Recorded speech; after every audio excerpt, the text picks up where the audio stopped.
How do you treat people? How do you treat people? How do you treat people?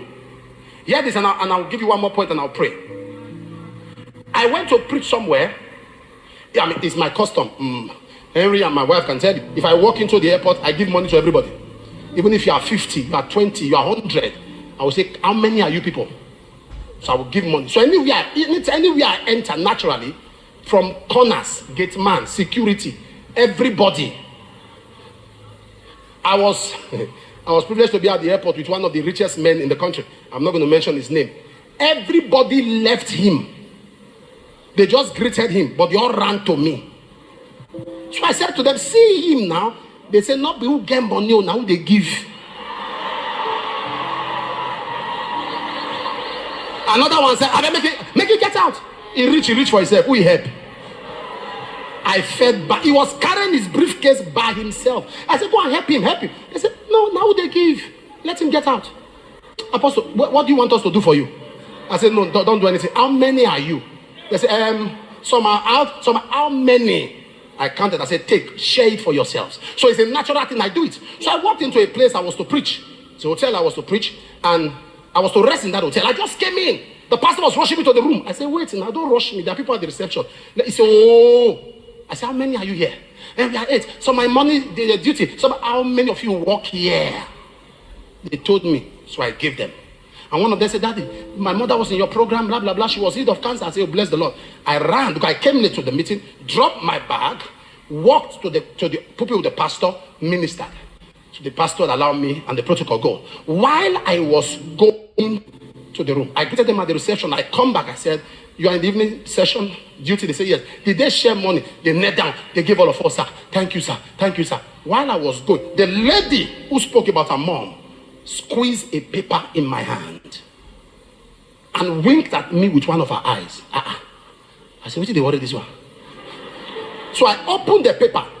He said, come to the generator stand. CCTV is not there. I want to tell you something. In other words, she knew that if she's seen talking with me, the CCTV will pick her. So the generator place where the CCTV has no camera. When I walked there, she sneaked in from the back. Inside, they didn't see her. Me, I walked around. When I got there, I stood. I said, what's the matter? He said, don't enter your room. I said, what? He said, while you were there, that pastor left. And I remember, the man left the pulpit. He said, he came back here with some people. Somebody was holding a nylon bag. It's like they dropped something in your room. Don't enter. He said, sir, hold on. He said, sir, this out to go so that the camera does not pick you. Those people are criminals. So told me how I manipulated myself, and I sat down. My pastor said, sir, go to your room. I said, no, I'm not going. Sit down.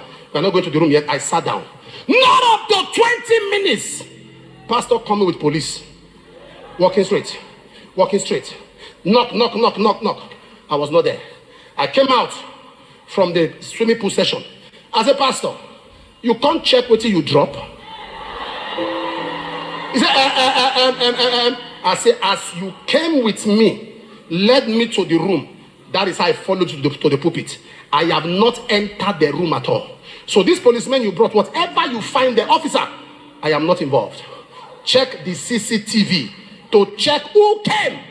They planted a pistol inside the locker. So he invited me to set me up. But kindness.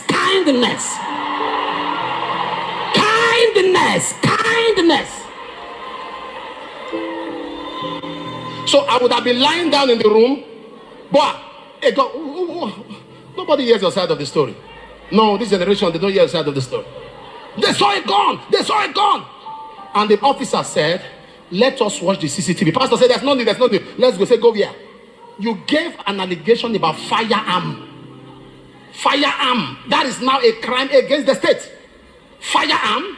He said, don't worry. He said, we are not going anywhere. They played the CCTV and saw him with 2 young men with face cap walking. As soon as they saw the nylon in the hand, they went to the room, they opened, they saw the same nylon, they turned. Sorry, sir, you are under arrest.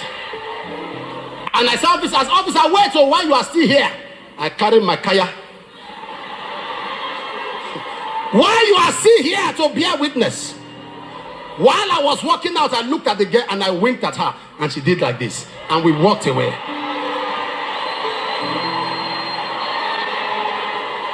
What helped me? Kindness. You take your seat. You walk into a place, people are there older than you. That's how you frown. You can't greet. No courtesy. Nothing. You just walk in there. So you can't greet. Where did they use greeting do? Did they chop arm? Did they chop arm? Did they chop arm? So when they see disaster coming, all of them are quiet. Kindness. Kindness, to be approachable. How many of you know if I frown my face and did not respond to that greeting of that girl, she won't say anything? She won't say anything. Some of you, God has lifted you to a level that 100 naira is nothing to you. 200 is nothing to you. That's why you that bike. 2 hours. Innocent bike man is looking for change. Oh, God, find more.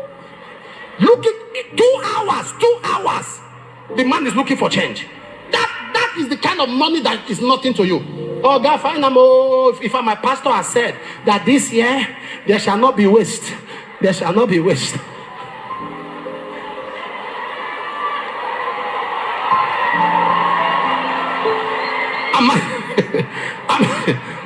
Am I communicating right now?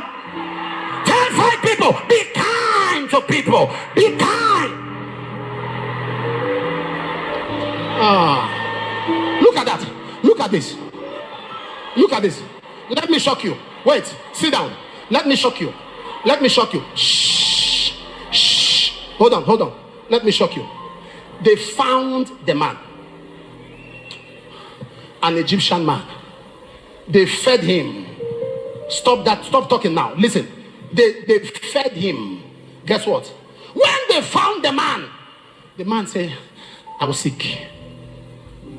My master left me to die. 3 days. He left me. Without concern. Without care. Left me because I had a challenge. Left me to die. And they said, tell us about him. And he told them everything that was done. It was concerning David. But guess what he said that broke my heart? He said, promise me you will not take me back to that man. What kind of wickedness that somebody who once served you is so hot that they don't want to see you? Promise me. Because that man wants my death. He saw me dying. He knew I was dying. She agreed with me. They eat more than me. The chicken I eat, they eat. Sometimes I come, I see all kinds, I see cows, goats. When I come back after like a month, I don't see anything. Where did they go? People with 5-fold ministry have dealt with it. But I am excited. I am happy. Seeing them look the way they look, I am happy. That is